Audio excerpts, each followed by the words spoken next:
Though the Occupy movement is over, we've already started a new non-cooperative campaign in the community. We haven't gained any victory at all, but I couldn't see that we failed, because in this movement we see hope. And Hong Kong people, most of Hong Kong people, they are weakened.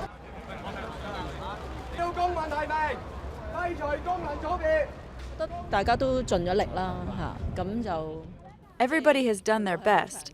There's a long road ahead, and I hope all of us can persist. I'm really moved, as our students have given up so much for us.